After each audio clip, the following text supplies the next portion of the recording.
जय हिंद दोस्तों, स्वागत है आपके अपने नई सीरीज में। आज से हम लोग क्लास 10th के मैथ के एक वन शॉर्ट वीडियो की सीरीज चलाने वाले हैं, जिसमें एक ही वीडियो में एक चैप्टर को कंप्लीट पढ़ाने वाले हैं। तो फ्रेंड्स, आज तक आपने मैथ का एम भी नहीं पढ़ा, तो ये मेरा वादा है आपसे, अगर आप सारी वीडियो का वन शॉर्ट वीडियो देखते हो तो आपका 70 में 65 प्लस नंबर आराम से आ जाएंगे। अगर आज तक आपने कुछ भी नहीं पढ़ा, अगर आज से भी पढ़ाई शुरू करते हो तो आपका 70 में 65 प्लस नंबर 100% आएगा। जो क्वेश्चन बताऊंगा सेम क्वेश्चन मेथड होंगे। हो सकता हो आपकी किस्मत अच्छी होगी तो सेम क्वेश्चन में मिल जाएंगे, अंक बदल सकते हैं लेकिन मेथड नहीं बदल सकता। जो तरीका बताऊंगा सेम तरीके का क्वेश्चन आएगा। बस आप लोग पेन कॉपी लेके बैठिएगा, सारे क्वेश्चन नोट डाउन करिएगा और उन क्वेश्चन की प्रैक्टिस करिएगा। चलिए शुरू करते हैं। आज का पहला चैप्टर वास्तविक संख्याएं हैं, जो आपके बोर्ड एग्जाम में 5 नंबर की आती है। ठीक है फ्रेंड्स, स्टार्ट करते हैं।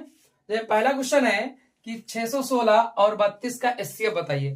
पहला क्वेश्चन बहुविकल्पीय में ही आता है कि दो संख्याएं दे देगा, उन दो संख्याओं का लासा या मासा आपसे पूछा जाता है। तो फ्रेंड्स, ये आपके बहुविकल्पीय में प्रश्न आ जाता है, आपके अतिलघु उत्तरीय में आ जाता है। यानी इस टाइप के प्रश्न जो है, लासा और मासा वाले प्रश्न जो है, वो आपके 1 नंबर में भी आते हैं और 2 नंबर में भी आते हैं। तो इसको करने का तरीका क्या है?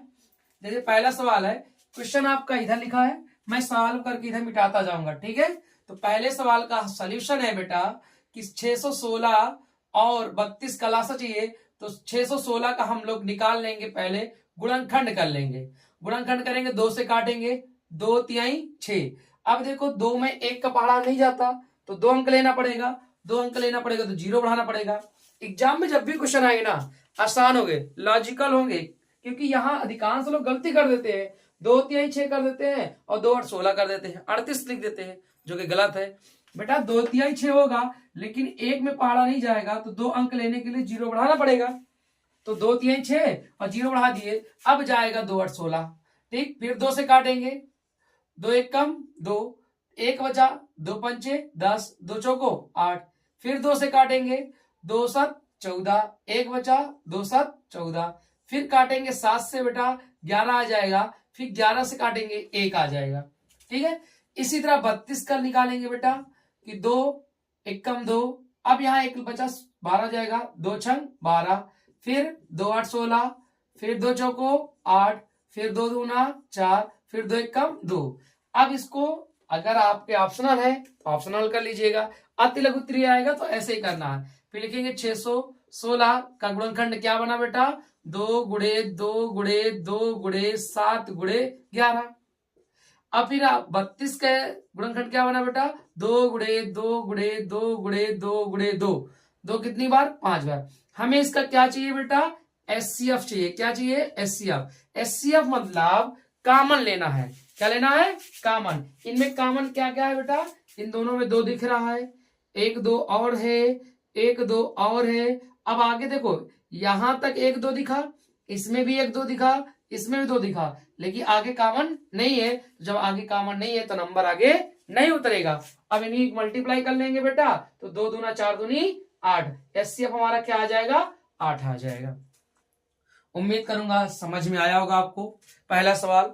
इसी तरह अब आपके अगर एग्जाम में सवाल आएगा तो एचसीएफ से आएगा, यहाँ अंक बदल जाएगा बस, और कुछ नहीं होगा, केवल नंबर बदलेगा। निकालने का तरीका सेम ऐसे होने चाहिए। ठीक है फ्रेंड्स, चलते हैं आगे, क्वेश्चन देखते हैं। अगला क्वेश्चन देखते हैं। देखिए दूसरा क्वेश्चन है कि 15 18 24 का लासा चाहिए। तो दूसरे क्वेश्चन में क्या रहा है, 15 18 24 का लासा। अभी तक मासा पूछा था, अब लासा निकालना है। तो 15 का इसी तरह फैक्टर कर लेंगे बेटा, 15 को काटेंगे 3 से, 3 पचे 15 और 5 एकम 5। इसी तरह 18 का निकाल लेंगे बेटा, तो 18 निकालेंगे 2 9 18, फिर 3 से, 3 त्रिका 9, फिर 3 एकम 3। फिर इसी तरह 24 का निकाल लेंगे बेटा, 24 को काटेंगे 2 एकम 2, 2 दूनी 4, 2 छंग 12, फिर 2 तिहाई 6, फिर 3 एकम 3। अब 15 का गुणनखंड क्या बना, 3 गुणे 5। 18 गुणनखंड क्या बना, 2 गुणे 3 गुणे 3। इसी तरह 24 का गुणनखंड क्या बना बेटा, 2 गुणे 2 गुणे 2 गुणे 3। अब इसका चाहिए एलसीएम। देखो एचसीएफ कहता तो आपको गुणनखंड कॉमन वाला निकालना पड़ता, एलसीएम कहता है जो कॉमन है वो तो आएगा ही आएगा और जो कॉमन नहीं है वो भी आएगा। इसका एलसीएम की बात करें तो बेटा ध्यान सुनना, एलसीएम क्या होने वाला है। देखो इनमें दो में क्या कॉमन है, दो कॉमन है, इन दोनों में दो कॉमन है तो एक मिल जाएगा। आगे देखो इन दोनों में क्या कॉमन है, तीन कॉमन है, आ जाएगा। अब फिर देखो इन दोनों में कॉमन क्या है, तीन है, आ जाएगा। अब जो बचा है कॉमन था वो तो आ गया, अब जो बचा वो भी आएंगे। तो कौन बचा है, दो बचा है, दो बचा है, ऊपर पांच बचा है। गुणा कर लेंगे, दो तिहाई छह, छह त्रिक 18, 18 दुना 36, 36 दुना 72 और 72 गुणे 5 करेंगे बेटा तो 5 दूनी 10 और 5 सते 35, 5 सते 35 से 36, 5 सते 35 से 36, आपका 360 क्या हो जाएगा, इसका लासा हो जाएगा। समझ में है। एलसीएम कहता है जो कॉमन दिखे वो एक हो जाएंगे और जो ना दिखे कॉमन वो भी आ जाएंगे, लेकिन एचसीएफ होता तो जो तीनों में कॉमन होता वो आता। तो देखते हैं क्वेश्चन नंबर 3।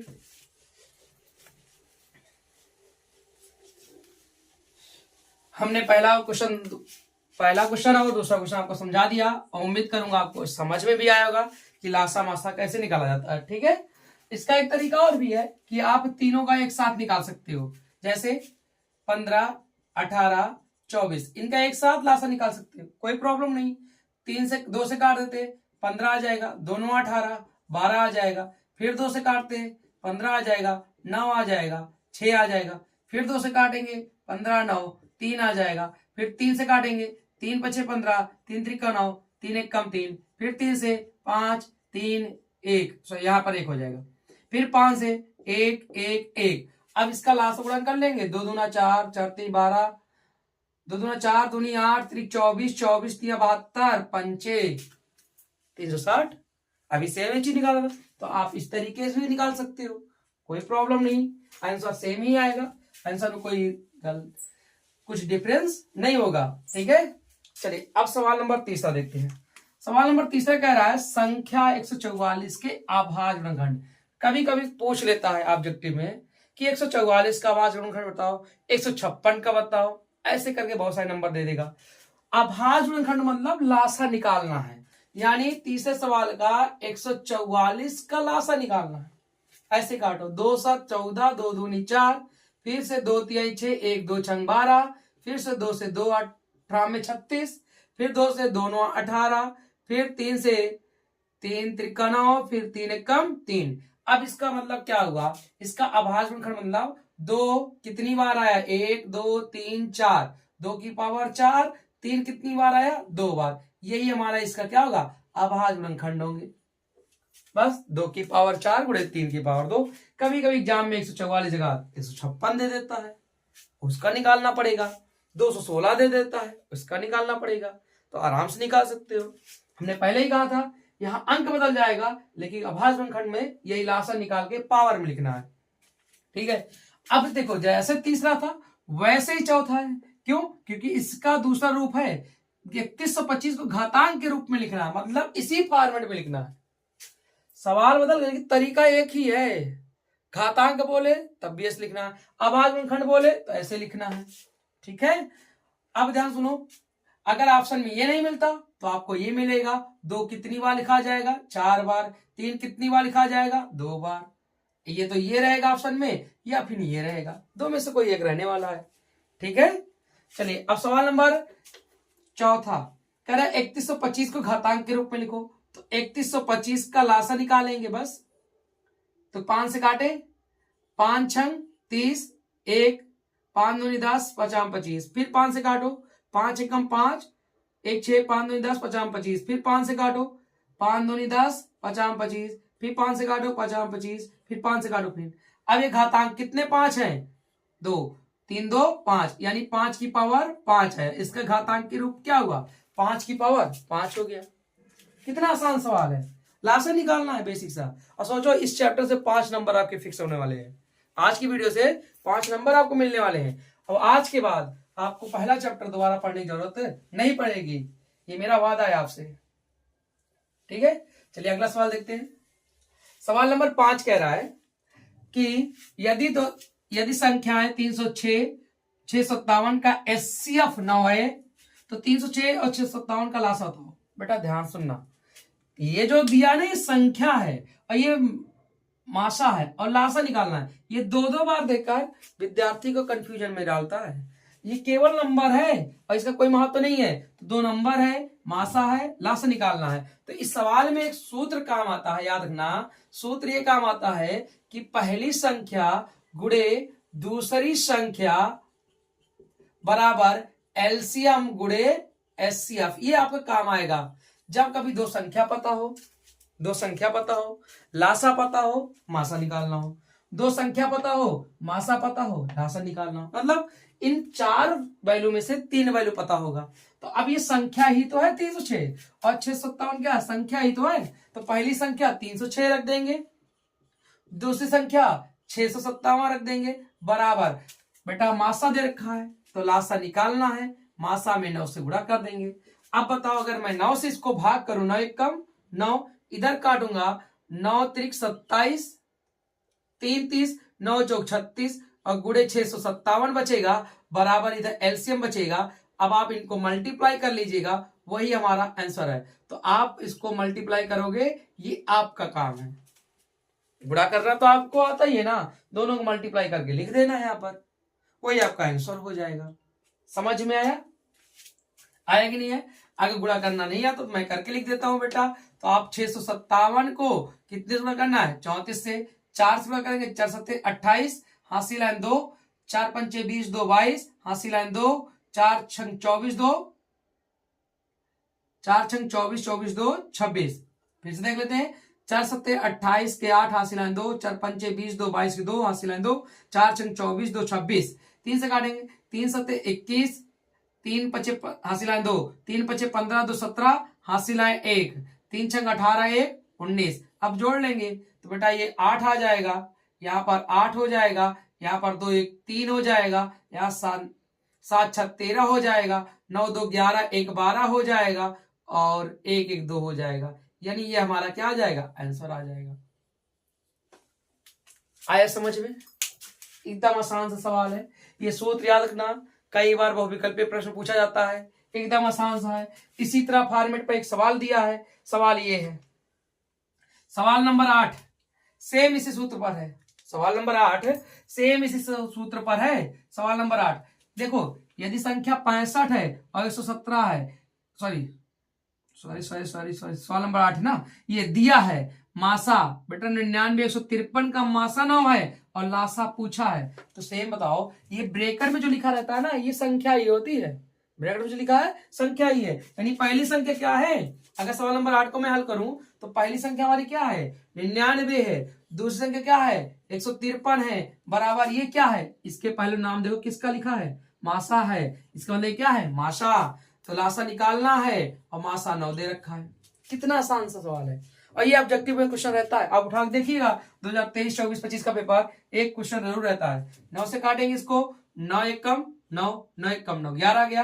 यानी 11 गुणे 153 बराबर एलसीएम आ जाएगा। गुणा कर लेंगे, 11 3 33 के 3, हासिल लाइन 3, 11 5 55, हासिल 3 58, हासिल लाइन 5, 11 कम 11 5 1683 आपका एलसीएम हो जाएगा। क्या हो जाएगा? 1683 आपका एलसीएम हो जाएगा। इस तरह सवाल नंबर 5 भी हो गया, सवाल नंबर 8 हो गया। दोनों एक ही फॉर्मेट पर है, कोई फर्क नहीं, सेम सूत्र पर। समझ में आया फ्रेंड्स? चलो आगे बात करते हैं।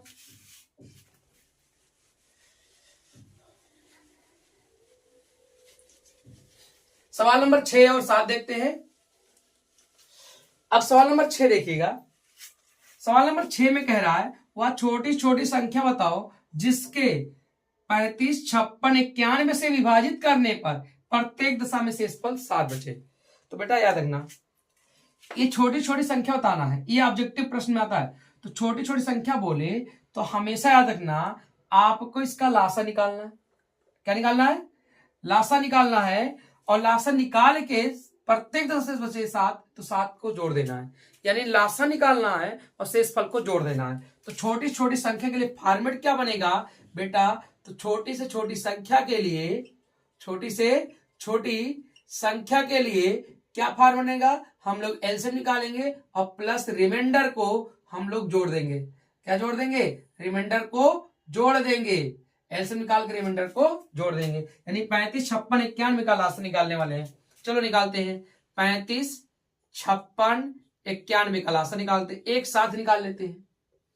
तो इसको काटने के लिए किससे काट सकते हैं बेटा, 7 से काट दे, सॉरी 2 से काट ले पहले, 2 से 35 नहीं कटेगा, उतर आएगा, एक कट जाएगा, 2 दूना 4, 2 8 16, 91 आ जाएगा।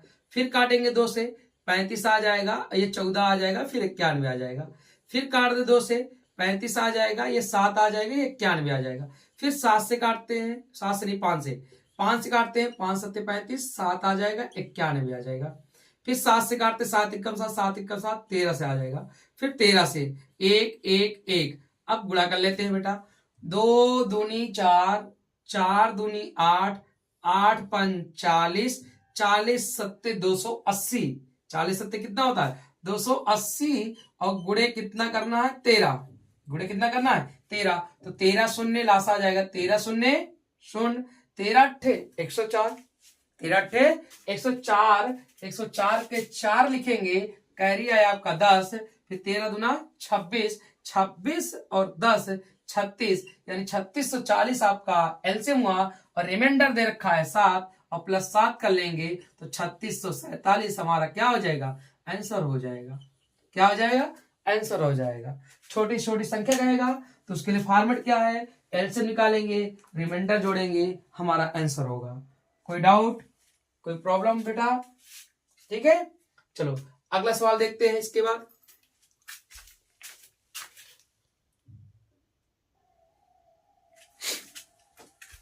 अगला सवाल देखते हैं फ्रेंड्स। कह रहा है अगला सवाल कि यदि 65 और 117 के एचसीएफ को, यानी 65 और 117 का एचसीएफ कहा है, क्या कहा है एचसीएफ, तो पहले हम 65 और 117 का एचसीएफ निकालते हैं। तो 65 का एचसीएफ निकालेंगे, भाग कर देते हैं बेटा, कितने से भाग करते हैं, सवाल नंबर 7 है, इसको काट करते हैं 5 से, 5 एकम 5, 5 15, 13 आया 1, और किसका 117 है, इसको भाग करते हैं 9 से, 9 एकम 9, 2 11, 9 3 27, 13 आ गया 1। तो बेटा 65 को लिख सकते हैं 5 गुणे 13, और 117 को लिख सकते हैं 9 गुणे 13। तो इसका एचसीएफ कितना आया, 13 आया। एचसीएफ कितना है 13, कह रहा 65 और 117 के एचसीएफ यानी 13 को 65p माइनस 117 के रूप में लिखा जाता है। यानी ये जो एचसीएफ है इसको लिखा जाता है किस रूप में, 65p माइनस 117 के रूप में। तो p का मान बताना, आप इसी समीकरण को हल कर लेंगे, 117 माइनस में इधर जुड़ जाएगा, यानी 13 प्लस 117 बराबर 65p, तो 117 13 हो जाता है 130 बराबर 65p, 7 3 10, 1 1 2 3, अब 65 दूना 130 होता है, यानी p का मान कितना आया 2, p का मान कितना है 2। ये क्वेश्चन आता है बोर्ड एग्जाम में, और इंपॉर्टेंट क्वेश्चन है ये बेटा, याद रखना, मैं स्टार कर दे रहा हूं, इस क्वेश्चन को जरूर याद रखिएगा कि यहाँ 2 संख्या देगा और यहाँ एचसीएफ लिखा होगा और आगे एक समीकरण देगा, ठीक है। तो इसका एचसीएफ निकाल के उस समीकरण के बराबर कर दीजिएगा। कभी p लिखा रहेगा, कभी x लिखा रहेगा, कभी q लिखा रहेगा, कभी k लिखा रहेगा, उसी का मान पूछेगा, और कुछ नहीं करने वाला है सवाल में, ठीक है। चलो ये हुई 8 सवाल, आगे 8 7 सवाल और हैं, अब आगे देखते हैं। अभी तक हम लोग 8 सवाल देख लेते, अब 9वां सवाल देखिए। कह रहा है 156 का आभाज्य गुणनखंड करो। अभी हमने कराया था 144 का, हमने कहा था ना, कभी 144 पूछता है, कभी 156 पूछता है, कभी 505 पूछता है, उसका आभाज्य गुणनखंड करना है। तो 505 वाला उसको आप कमेंट कर बताना, ठीक है। मैं 156 करा दे रहा हूं, लेकिन मैं दे रहा हूं आपको कि 505 का आभाज्य गुणनखंड बताना है, 505 का आभाज्य गुणनखंड बताना है, ठीक है।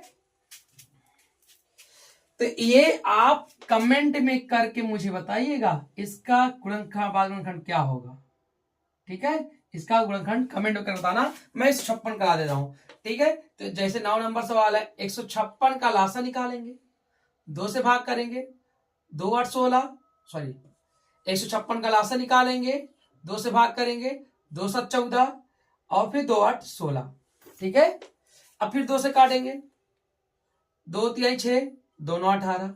फिर काटेंगे बेटा, 3 से 3 एक कम 3, 3 3 9, फिर 13 से 1 आ जाएगा, यानी 2 गुणे 2 गुणे 3 गुणे 13। या तो अब ऑप्शन में ये होगा, या फिर 2 की पावर 2 गुणे 3 गुणे 13, या फिर ये होगा। बस, तो आप लोग, मैंने 144 कराया, 156 कराया, जो आता है आप इसका बताओगे 105 का अभाज्य खंड क्या होगा। ठीक है, चलिए अगला सवाल देखिए। सवाल नंबर 10 कह रहा है संख्या 0.66 को पी बाई क्यू के रूप में लिखना है। ये अति लघु उत्तरीय प्रश्न आता है।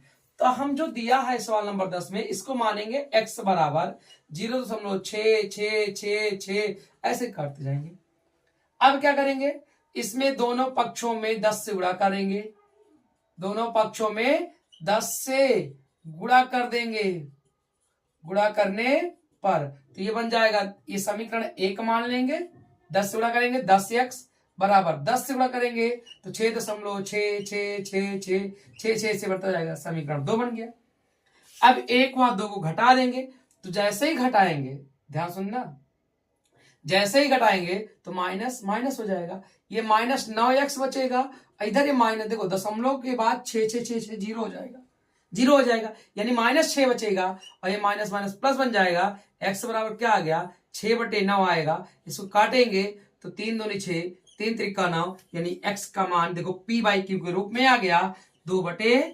यही हमारा क्या है, आंसर है। क्या है, आंसर है। समझ में आया। अब देखो, जो इस चैप्टर के सबसे महत्वपूर्ण प्रश्न है, जो हर बार आता है, इसके बिना पेपर अधूरा है। याद रखना इस बात को। क्वेश्चन नंबर जो 11 मैं लिखा हूं, क्वेश्चन नंबर 11 के अंदर 3 क्वेश्चन है, और इन्हीं तीनों में से कोई ना कोई एक एग्जाम में आपको मिलने वाला है, कोई ना कोई एक एग्जाम में मिलने वाला है।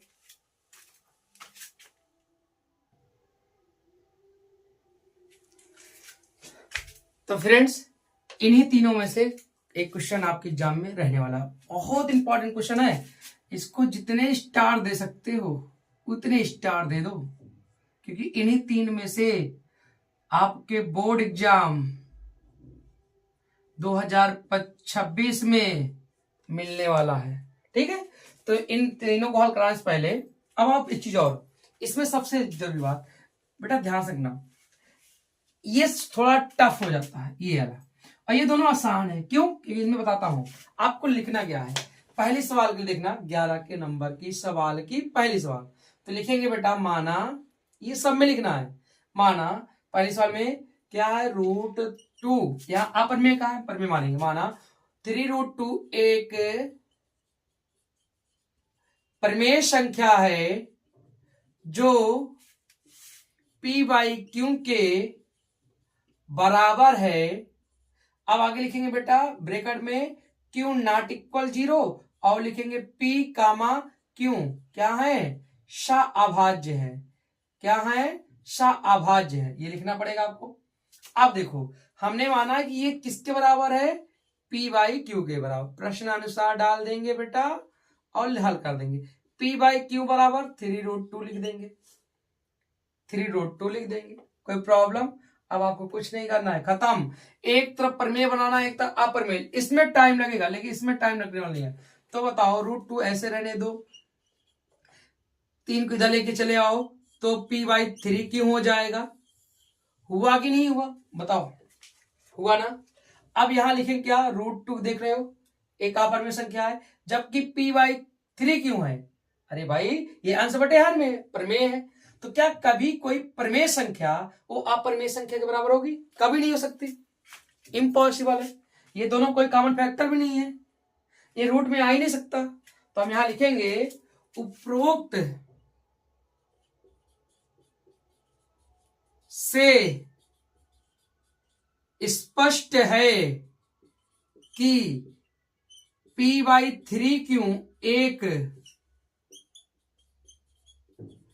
प्रमेय संख्या है, जबकि √2 एक अप्रमेय संख्या है।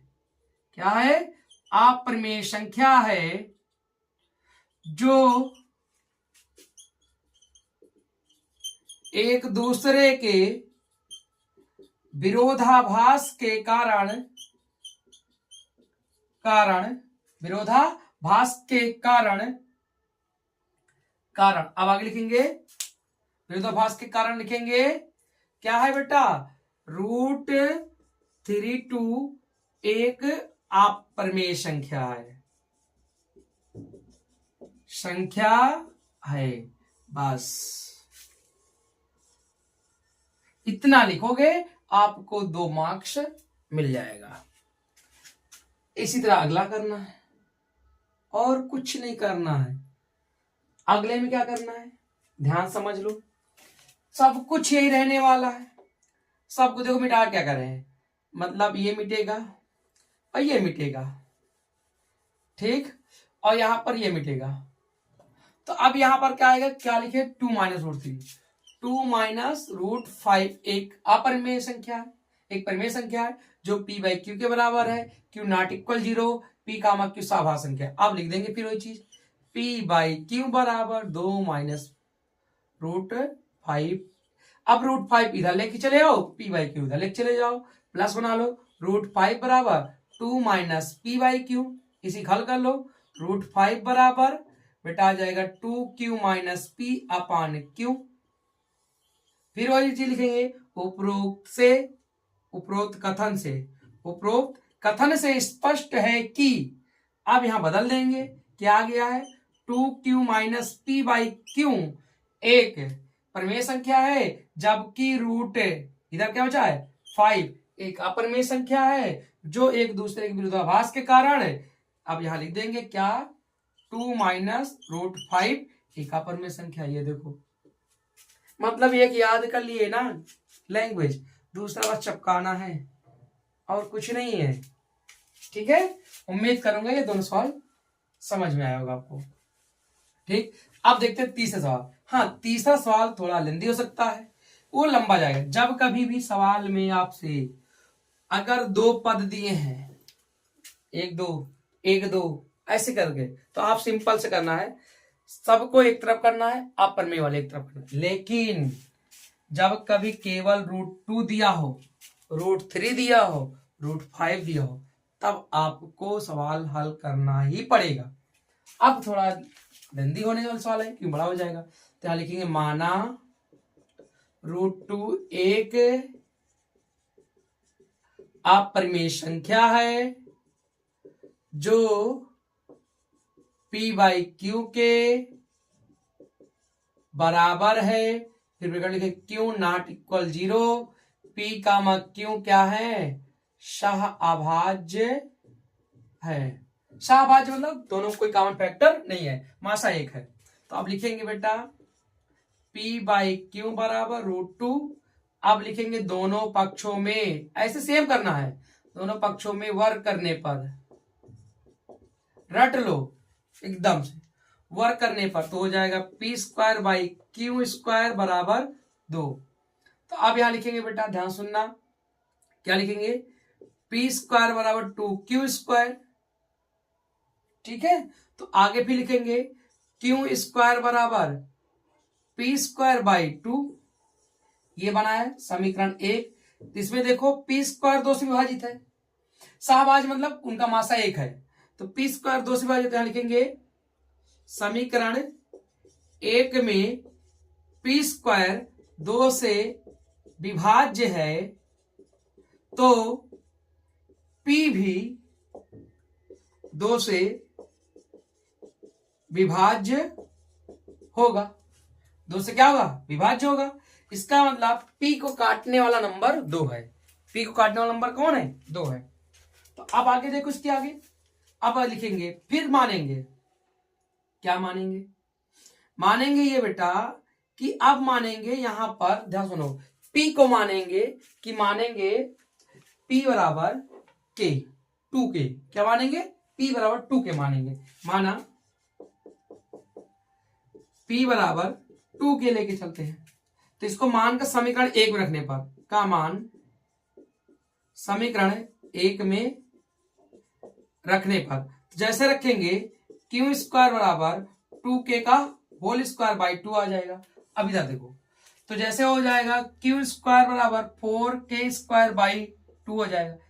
हो जाएगा नहीं हो जाएगा, बोलो हो जाएगा।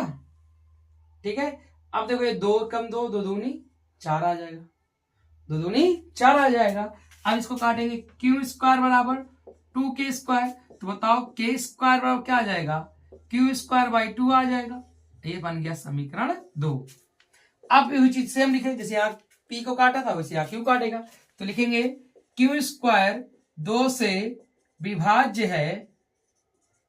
है तो q भी 2 से विभाज्य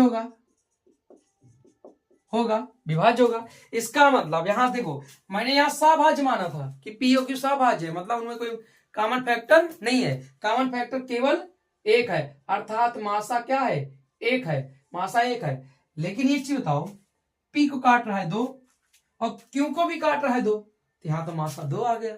मैंने माना था मासा एक है यानी सभाज्य है, और यहाँ मासा 2 आ रहा है तो सभाज्य है नहीं। हमारी मान्यता को क्या कर रहा है, गलत कर रहा है। तो यहाँ लिखेंगे अतः P और Q का उभयनिष्ठ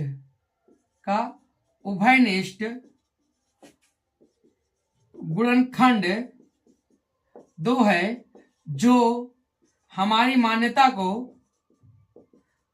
को गलत साबित करता है।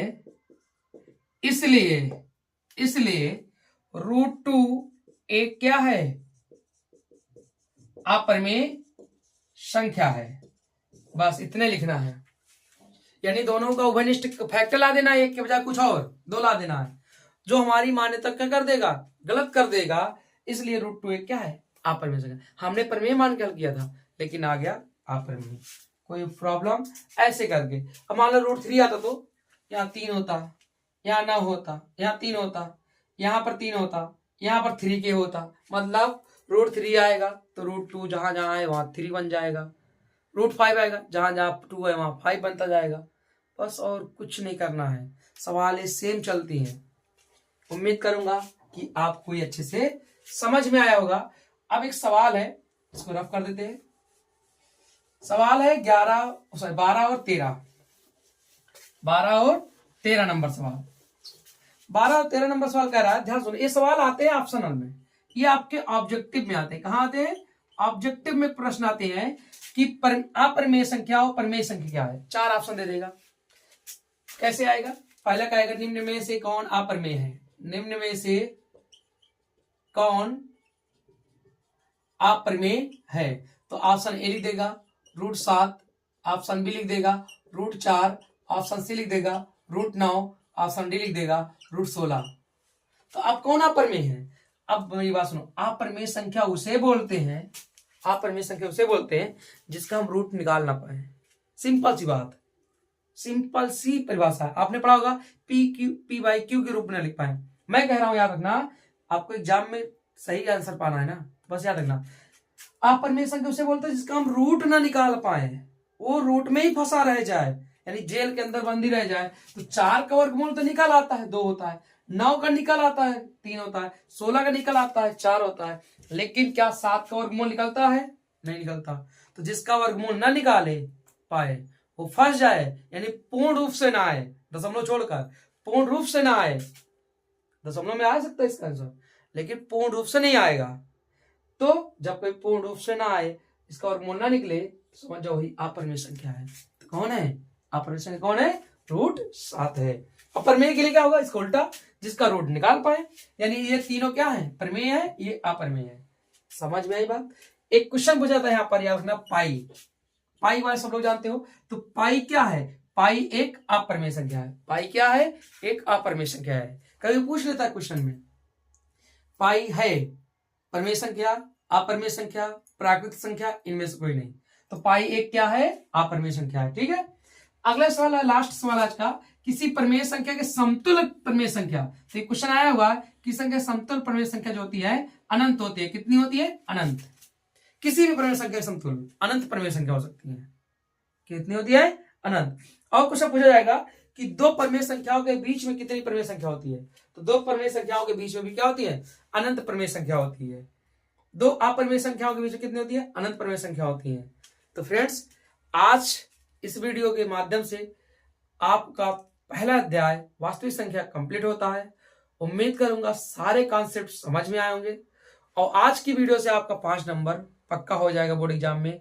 आपने अगर इतने सवालों को प्रैक्टिस कर लिया, इतने सारे मेथड्स के सीख लिए, तो एग्जाम में यही सवाल छपने वाला है। अंक बदल जाएगा लेकिन तरीका नहीं बदलेगा, याद रखना बेटा। ठीक है, मिलते हैं नेक्स्ट वीडियो में एक नए 1 शॉट के साथ अगले चैप्टर पर। तब तक के लिए रिवीजन करिए, मेहनत करिए। तब तक के लिए bye, thank you, bye bye, take care.